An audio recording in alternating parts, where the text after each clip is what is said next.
Thanks for being here. Thanks for making me come out of my fucking house. I know, in the land of COVID, no doubt. All this COVID everywhere. Yes, so I told you this episode is about fear. Yeah. And actually, COVID is a thing to be afraid of. Mm-hmm. So I was wondering, like, how do you feel right now? Do you want to keep wearing the mask, or you want to take the mask off?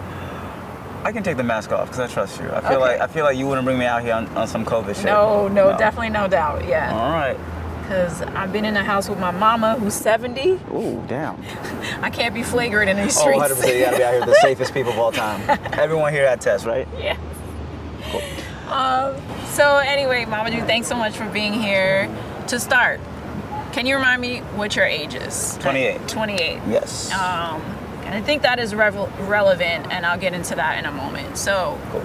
I told you this episode was going to be about fear, and you are one of the few people that I know who are like working in film and comedy on at least my level, somebody that's attainable to me, that is like doing big things, but has also been like very vocal about living with anxiety. Yeah. And so first thing, if you can just explain like what exactly you were diagnosed with, if you were diagnosed by a medical professional, or if it was like a thing that you just felt about yourself. Well, first off, you absolutely can afford me because I'm very cheap. I don't come at a high price. Second, I knew that something was wrong with me. I felt like my mood was very, very just low all the time, and it felt like it was just very hard to do anything. And then I went in and they said it was depression. This was when I was much younger, around like 23, 24 years old. And then when I was like 26 years old, I was like, this can't just be it, because like I'm getting other symptoms. So I decided to go and get tested by a medical professional again. I was like, hey, yo, bro, what's going on with me? And told him my whole story. And he's like, sounds like you have generalized anxiety disorder and also PTSD. So yeah, I just had to go in and figure it out so I can label it. So if I can label it, if you can talk about it, then you can get in the way of it. Yes, as Mr. Rogers said, anything mentionable is manageable. Yeah, he did. Right? So thank you for that. So you're 28 now. You got your first kind of initial diagnose or idea to get diagnosed when you were 23. I feel like that is very, I don't want to say the word special, but like that's very like indicative of like your generation. Like I'm 40, so I have like an actual generational gap on you. Mm-hmm. I feel like a lot of people in my generation or even our parents' generation are like very hesitant, especially black, of the black persuasion. Absolutely. They're like, yo, figure that shit out. What are you talking about? Go to church. Exactly. Go to the mosque. Yeah. Right. You can't be at the mosque all day. Yeah, which there's nothing wrong with seeking a spiritual guidance, but it's also like if you, like you said, if you don't know exactly what's going on with you, then how can you label it to correct it? Yeah, and religion is just like an answer. It's like, I think that it's a book being like, hey, yo, you feeling this way? Well, they wrote this book thousands of years ago, and it tells you exactly what's going on, and it's completely relevant today. And I think that I understand how people can like grab onto that, but it's those other questions that are always flying around, and then like trying to control events in the future that you can't control. And then if you have depression, you're going towards the darkest like point of view of that, and then if you get caught in that cycle, there's no way to just go pray it away. Like you can go pray and it helps, maybe there's a spiritual connection you can have, cultural connection, but it's not all that we need, especially in a time where there's just so much information to constantly be processing, so much trauma just flying around. Yeah. So would you mind sharing about like maybe briefly when you went to the doctor the second time when you were 26 and you said like you basically told him your story, like would you mind sharing like a little bit of it, none of it, you're like this is too deep, I don't want to get into that, or whatever? What's good for you? Now we got to be more transparent about this shit, because otherwise no one knows what to do or how to get into this conversation. So I was going to a therapist because I was having like wild anxiety attacks, wild panic attacks, not sleeping and then not eating, and I was like understanding that there were other aspects of my life that are coming to light in my mind that I was like suppressing for taking care of other people. And I think that I was learning that my good nature was being taken advantage of in different ways. I was learning that I was trying to be positive for other people because I couldn't be that for myself. And it was manifesting in this really dark and ugly way. And I was like, yo, if I don't do something about this, nothing's gonna change. And I can't just live like this the rest of my life. How specifically, when you say like it was manifesting in a really dark and ugly way, like what were some things that were happening like in your everyday life with people that you were realizing like this is not good? I think it's like, it's not even just the anxiety, it's also like, tying it with masculinity and cultural norms from where I'm from. It's like, I was like, I am not telling people, I am in severe psychological pain right now, and I'm not telling people, and then my job is to go and make jokes out of dark things, so it's not even letting me really process anything. And comedy is a coping mechanism, and it's an art form, but I feel like some people get into it through the coping mechanism, and you gotta decide whether you're gonna make it a craft or you're gonna make this how you're gonna live your life.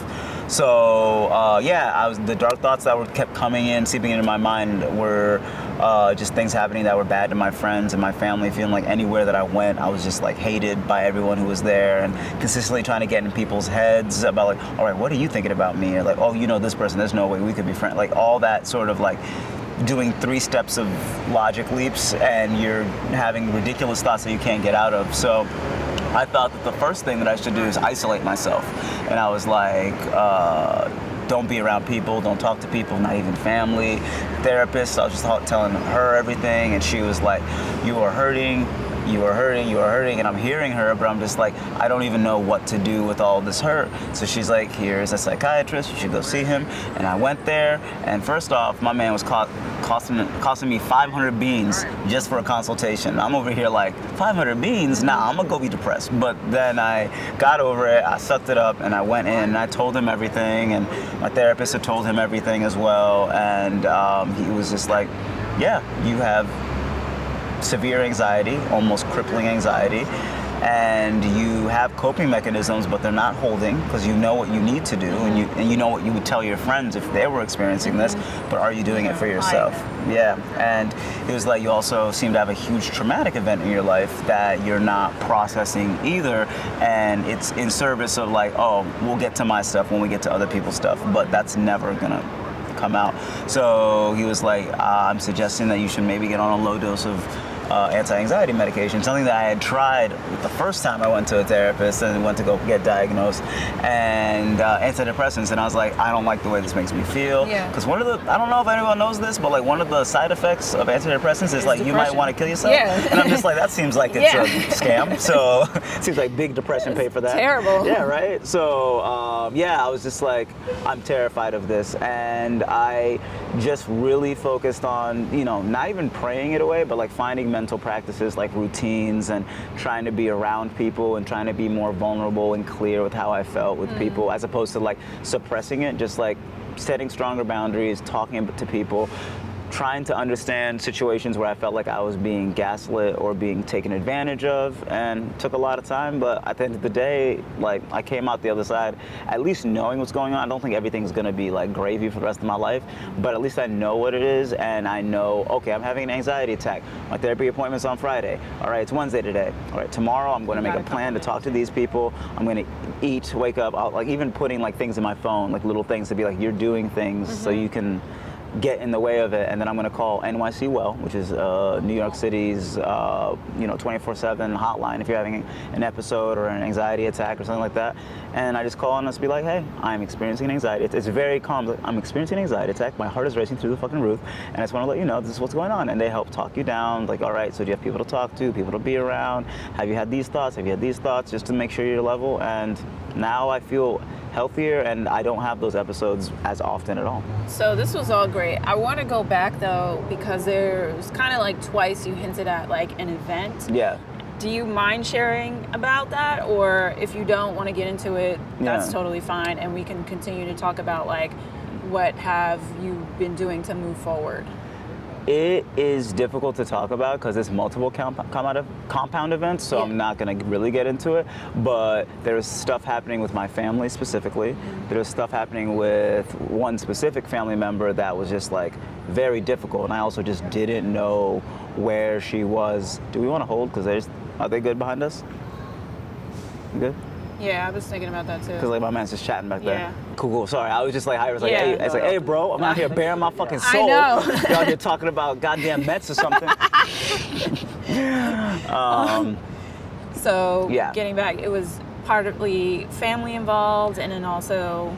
Yeah, it was family involved, but also a tragic event that happened to me that I didn't fully process, specifically because I think, again, those trappings of masculinity, I didn't understand what was happening to me in this moment. Yeah. And also, I knew what I would say to somebody else if this happened to them, but I wouldn't know how to deal with it myself. And I was pushing it away to deal with the family situation while I was compounding and not talking to people that were around me, because it's not that I didn't trust them, it's just that, like, I think that my vulnerability has always been saved for therapy and my family for the most part, and my rock was kind of crumbling, so for me I ended up becoming that rock for those people, and I didn't process what happened to me, which was sexual assault. And it took me a long time to get the definition of it. It took me 3 therapists. I like 2 therapists. I was like, you're crazy, that doesn't happen, you're off the gas. No, but then I was like, I was sexually assaulted, and I'm now at this place where I'm trying to unpack that, but also piece together what happened, because I don't drink, I don't smoke, I know what happened, but I realized that I was also deflecting it because I was like, this couldn't happen to me. And in the text messages when I tried to reconcile it and when I was trying to talk to other people about it, they were just like, that is like, oh, that happened, however you're overreacting. They're just like, oh, you're not, it's like, you don't need to take it seriously, like you're bugging, basically. Do you think they had that reaction to you? First, can you go back to like how old were you roughly when that experience happened to you? Well, the depression, first time that I went to go get checked to see if I have depression. You said that was 23. That was 23. This happened in between. Okay. So that was when I was like 25 years old. Okay. So yeah. So I very specifically, was I 25, 2016? 24 years old. Yeah. So I was 24 years old when it happened. But, and do you think, while you're, I guess, thinking of that response, do you think that number one, like, were you even fearful to talk to, you know, another trusted source besides a medical professional to try to like process it? And what? I think it was one of those things where I had to come to terms with other aspects of my being that I needed to like really interrogate. And I think that's what has to happen when you're trying to get better. You can't just go to therapy to get agreed with. You need to go to like figure out what the fuck is wrong with this and how do we make it healthy to continue living. So I specifically didn't define it as assault at the time. So I was just like, oh, you're just being a weirdo. But my behaviors after that made me really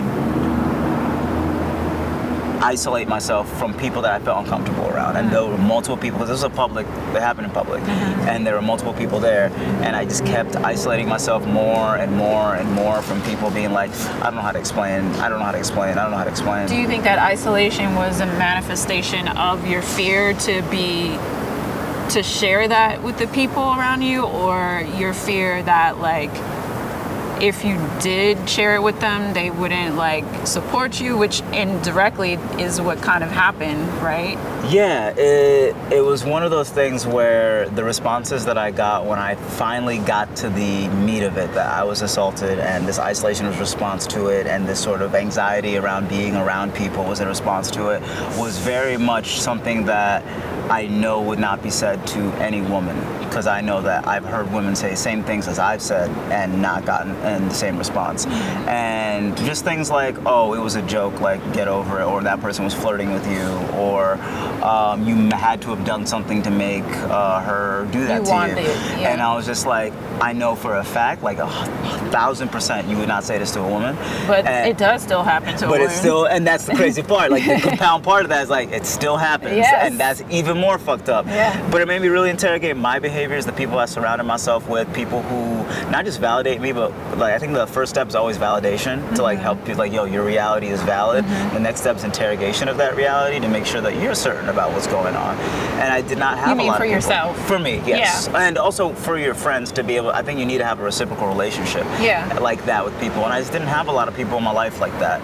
And I think there are people that cared about me, but like insofar as it can't get too deep because then they don't have the skills that we would need to like excise this. And to, in their defense, I also did not have the skills at that time. Yeah. So once I had like started to find this for myself, I had to go on like my own little journey, and it was a very deep, dark, sad journey because at the same time, there's still the family stuff was going on, and you know, on top of that, I also like I tore my ACL in 2017, so I was like, now I'm stuck in multiple things within the body are occurring. It's like not just your mind, but your physical person has been assaulted, and your physical person is like weak as well, so you just feel like, what is life? You know how tired I am to like be like dealing with all the family stuff, dealing with stuff about me, and then be like, all right, let me go focus on this movie about police violence, which you know about, and then I tear my ACL. I'm like, wow, so I'm just a joke. Am I a joke to you, God? Like I do my 5 prayers per day, being like, oh, so it's just gonna stand up for you, doing type 5 for you, nigga. I call God nigga. Yeah, definitely. He made the word, so I'm allowed to say it. It is that thing where you think that you've process something because you've put it away, but actually what you've done is be like, I will get to that later, and then it becomes something different. And I think it's like there's a book about it, I think came out 2014, called The Body Keeps Score. The body remembers. It does, definitely. And your brain remembers. And I think that I was being severely gaslit. And I did not know it until I learned specifically. I did a gaslighting recovery handbook. At first I was like, am I doing a fucking trauma coloring book for this shit? And then I was going through it, and as I was writing things down, I was like, holy shit, this happened to me. Then this happened to me. Now I'm out here looking at text messages and writing down things like, and I pieced the story together, and I was like, oh, so you just straight up don't believe that you did this to me. And I noticed that she went to go be around other people that I knew to get her side of the story out, because I didn't talk about my side of the story. And I think that that's the problem, is that I think that like we look at, not only do we look at sexual violence as a very gendered thing, which I think is necessary. The other side of it is that like there's no language for like niggas, men, to talk about this, and we won't talk about it with each other, because I think that like you come across as a P word. Yeah, I mean, not even just that. Like, I'm lucky. I'm surrounded by like some pretty cool Black and brown people who, when I talk to them about this sort of stuff, we try and hold each other accountable, 1. 2, we interrogate our feelings. And 3, if I hear something that's a little bit sus, I'll be like, hey bro, why are you saying it like that? And there was one very specific example where my friend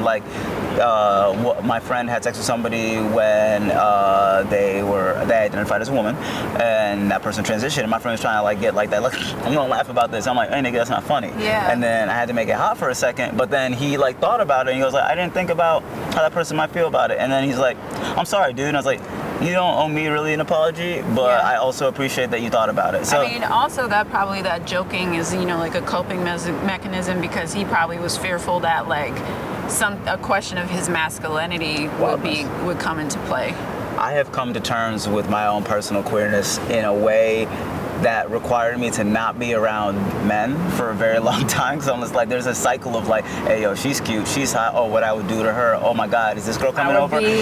And like sliding to the club, being like, hey yo, like we all gonna go like find shorties, and I'm just like, I'm gonna find a ginger ale and listen to this Big Crit song, and that's it. And I think it's also part of it is like, being Muslim and just like not wanting to drink, don't smoke, nothing like that. But at the same time, it's like I had to interrogate within myself. I'm like, what is the purpose of all of this? Like, why are we performing this sort of like, yo, that girl you dancing with, she cute? Like, this is not a game. This is people's fucking lives. And it's a difficult conversation. What does the Muslim community, I guess, is there like, for me as somebody who like practices Christianity or grew up at least that way, it's like, especially in a manner of like sexuality, it's like very, the idea that we're taught is like you're supposed to just wait till marriage, which obviously like everybody that's going to church and everybody that's saved is not waiting till they got married. Let's be real about that. Keep it a buck. So with that in mind, though, it's like a double fear, shame in terms of like, I'm afraid that like God is watching me like commit a sin, and then I'm fearful to admit that somebody sinned upon me, assaulted you. Is there like a kind of kindred thing to that in the Muslim world? I mean, it's that same thing. I think that all of our religious identities have that sort of good-bad binary, where if you don't do everything that's in this book, you're bad. But at the same time, everybody does things that are not in the book already. Like, I mean, like, I think that religion is, again, a framework for people to understand the world and, like, feel faith and kindred and community with people. But at the same time, there's a lot of bullshit in that book. And I think that it's very limiting in not just the Bible, but also the Quran. I think that in Muslim communities, we have our own problems. There's plenty of people that are just, like, socially Muslim, but, like, don't go to, like, you know, they're like people like, what was that, Creaster people? Right. They're like those people, but, like, for Ramadan and Eid. And there are plenty of people like that. There are plenty of people that have sex. There are plenty of people that are queer. But I think it's the same sort of reckoning where it's like just like we need to interrogate this, because it's not just like a religious problem. It is these structures outside of the religion that also seep in, and who has power. Like in a lot of churches and stuff, there's still no like women who are being pastors and stuff like that. And in a lot of mosques, I think there's I know a few. So much fear within. That's like, I'm definitely going to do another episode on religion, so I don't want to get like too deep into that. But speaking of fear, I'm scared of God. Yes. That is it's literally a real thing. Let's talk about coping. Because, you know, obviously it's one thing to know that you have fear. It's one thing to be diagnosed, which is like very helpful, you know, because like if you're just having these feelings on the inside and you never, you know, express them to at least a personal friend that you feel safe with, or better yet, obviously a medical professional that you can build a relationship of trust with, because that's another thing altogether. Like, not every medical professional is for every person. You know, it takes time to find the right, especially mental health professional, just like it takes time to find the right barber. Exactly. And then also when you add in... Because for me, I just went to the Puerto Ricans down the street and I was just like, don't fuck my shit up. They're like, see. Well, you know, black girls can't always do that. Listen, I've been to like some white supposed hair salons. No, white salons that had a black woman there, and then she was like, I'm not in the mood for this. But going back to coping, like what were there things that your doctor or your medical professional told you to try, or were there things that like you researched on your own, or what have you done and what have you been doing to manage the anxiety on a day-to-day basis?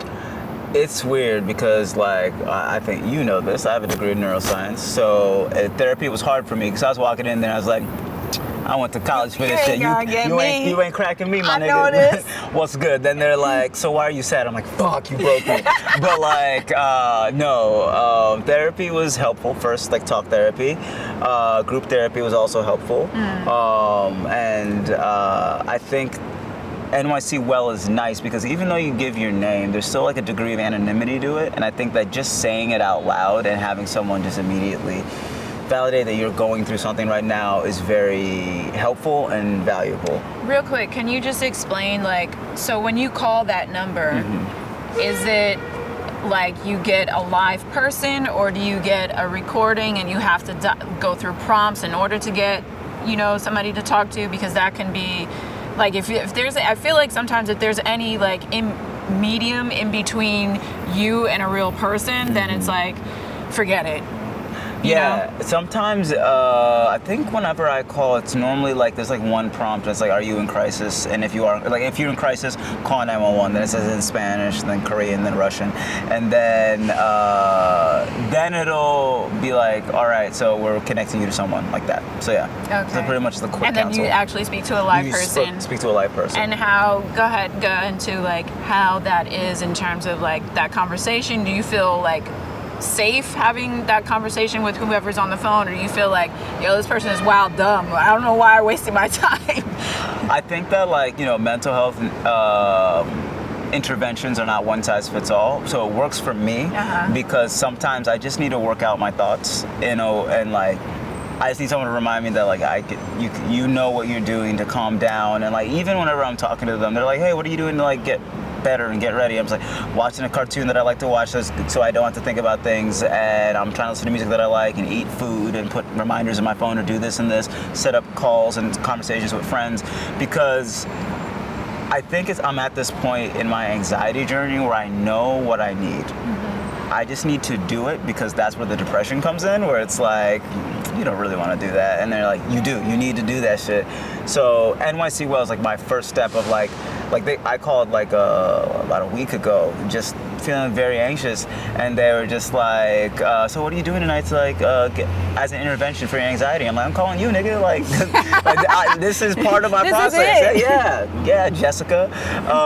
But it was I think that now I know what I need to do. I just need to do it. And I think that part of that is like what you're saying, like being more vulnerable with friends and talking very candidly about what happened. But I think that also requires I wouldn't say emotional intelligence, but it requires having the language of talking about vulnerability that a lot of men don't have. I have a lot of women who are my friends, and specifically because I went to school for neuroscience, I was going to be a therapist, so I was always listening and paying attention and trying to like be there for them, and then they were also there for me in that sort of way. And I also had some friends who I think shitty friends are a spectrum.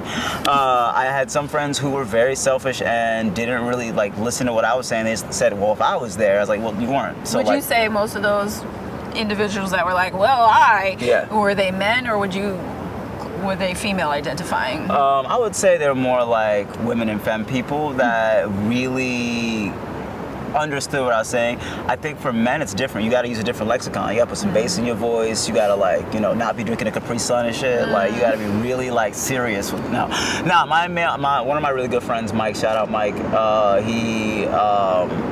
he just affirmed it immediately. He was like, yeah, you're uncomfortable and you felt violated, and then you were lied about and lied to, and you have evidence of that. And those two thoughts suck to have at the same time, because it also is, for me, I know I'm non-confrontational, and sometimes that non-confrontational nature comes off as being too polite and helpless and vulnerable to the point of like, this person won't say things, so it puts you at risk of being somebody who will be manipulated. And now that I know that, I have stronger boundaries. And I think we need the language of talking about mental health. So things that I did that helped me too is to be a mental health first aid person, which you can take mental health first aid classes in New York, 8-hour classes, they're free, and you get a little certificate, you go up in your room. So it's just like, it helps you understand that like all of these different crises are different. Everyone's gonna respond very differently. And I think that we just need more people within our own smaller communities to just be not just a workhorse for all the emotional labor, but be able to like spread the language of like, so check in with yourself. How's your head? Just look very like, headache? Do you feel like you're anxious? How's your heart? Does it hurt? Do you miss someone? Like finding ways to like have that sort of conversation. And I think that like I am a very academic person, even though I love comedy and art and writing, and that's my life. I read everything. So I read a lot of books on like transformative justice and healing and moving through trauma, which I think that unfortunately, and you tell me what your experience is, people are afraid to leave trauma sometimes. I was just gonna say, because you're college educated. Also, you're different in terms of, if I'm comparing you to like the average dude on the block, and when I say on the block, I mean like where I grew up in East Orange or Newark, or up in Harlem. Just not to say the average dude on the block isn't college educated, but statistically speaking, like, unfortunately that isn't like a reality. They just come from a different vernacular or lexicon to speak about these things. Yeah, so to that point though, it's like, how, if you had to tell or speak to like the average dude on the block right now, if you had to give him like your PSA to like block guy, corner boy, about like dealing with fear, dealing with anxiety. Get that, Miss. Oh, I saw him in the corner of my eye. Like, about dealing with fear, dealing with anxiety. What would that PSA? What is that? Wow. Number one, I'm WGA, so you had to pay me for writing. Second, oh shit, oh no. How are we doing? I mean, we can just like address it. Yeah. Okay. Yeah, it's like. Be like, they said. Yeah. nobody, the Madison Square Park doesn't want to know the truth about the PSA. Yo, they say, yo, like, you feeling dark feelings? We'll show you dark feelings, nigga. We're going to give you that dark action. Yeah, it's fucking dark as shit, too. All right. But real quick, I'm scared. What would your PSA be to Corner Boy? It depends on like what age that person is. I think that the older that you are, let's make them like, let's make them your age. Yeah. Yeah. I always start with like what's good, because it's a very broad sentence, and I think that it's not even like what I would say to them, it's that what they would say to me and what I would take away from it. Because like, you know, someone who's pressed me, like, I don't know, this nigga be looking at me a little crazy on the block, there's a lot to unpack there. I'd be like, what do you mean looking at you crazy? It's like, I hear you, like he probably is making you feel uncomfortable. Where's that discomfort coming from? And it requires someone to sit down with someone and talk about things. And I think that too quickly do we have shortcuts to like dispose of people's emotions, because we either want to get to what we're dealing with, or because what they're dealing with is a little bit outside of our range of talking about things. Or some of the shortcuts that we have are like religion, or go talk to someone like a therapist, and it's like, so therapists can be sliding scale, but that scale don't slide that low sometimes. And also it is not easy to like admit I need help, especially as men, when you kind of put in this place where you're like, I am the provider, but then also you don't got bread, so you ain't really providing, but you're still in this mindset, I gotta be strong, but you feeling real weak, and then you overcompensate that strength trying to like show that you aren't weak, when it's like, it's not weak to like sit down with somebody and be like, I'm not feeling good about this, or I need money, or yo, this person's making me feel uncomfortable. Can we find a way to mediate this? Because I think that like we as black people too, like we specifically have like processes in place to make sure that like, you know, if someone's wilding out, we'll get them. But I think that it's not deep enough, especially when it comes to like what we've been talking about, like sexual assault and stuff. It's just not deep enough, and I think that the language surrounding it is so, it's accessible. Like someone says no, you should know no, but it's like we always want to sloganize and catchphrase things, and we never want to take things on a case-by-case basis. And I think that it requires you to look at somebody as an individual who might need help, and you know, call them out with love and bring them in with love, as opposed to just like being like, hey bro, go deal with it, or like, I don't know what to talk about, playing 2K. You'd be like, hey, sorry, I'm playing Call of Duty. What? All right, cool. You don't kill yourself? All right. Later, we'll talk later. Like, you can't do that. Like, you have to, like, it requires attention and it requires love that I feel like sometimes we lose because people don't know. These mosquitoes trying to get the PSA trying information to kill me, as well. I hope you put a wild bee behind this. The wild fella could have bee behind it. Anyway. But like, I think that we just need more love and more patience in processing emotions, because we never have time to learn how to do that because we're too busy learning about Abraham Lincoln, who was a racist. All right, so real quick, one or two sentences to corner boy, roundaway girl who is having fear or anxiety. It could be advice, it could be a love letter, it could be whatever you want. What do you want to tell those people? One, you are not alone. There are other people that are around here who will be able to help you. And if I'm not that person, if Michelle's not that person, there's somebody in your family, in your world, who listens to you. So you're not alone in dealing with this. Find that person and don't be afraid to be vulnerable. They might also, sorry, real quick. Also, you got to remember, the person that is available to help you may not be the coolest person. Yeah, right? That's true. Because sometimes people want to just be with the cool person or whatever, and the cool person don't give a shit about your feelings. Sometimes that person wants to read Harry Potter and play Beyblade, which is not about my life at all. Not at all. However, find that person and don't be afraid to be vulnerable, because people can't read minds. And not everybody is good at reading physical emotions or just hearing the pain and the hurt in your voice. You have to tell somebody, otherwise it just compounds and it builds, and then you might think that you've forgotten about it or you're over it, and then one day something triggers it and it comes right back. Yep. So you have to work through it. Living in it is hard, and unfortunately some of the environments some of us live in makes it harder and harder for us to process it, but there are people who are feeling it. Find that community, build that community, and the more vulnerable and open you are with each other, the more accountable you'll hold each other to. Thank you so much, Mamoudou, for being candid, Yeah. for being vulnerable, I really appreciate your time. Wear a mask. Sorry, Yes. I didn't say that. Don't forget, 6 feet apart. 6 feet apart. Yes. And yeah, man, peace unto you, man. Oh, yeah, you too. Can we, yes, do this. There we go. What are we doing? We got it, yeah. There you go. Yes. All right, man, I love you. Thank All right, you. I love you too. All right, so cool. I'm gonna take the train. All right. You gonna take a train? Now I'm gonna drive. You gonna drive? Yeah. Oh, you wanna give me a ride home?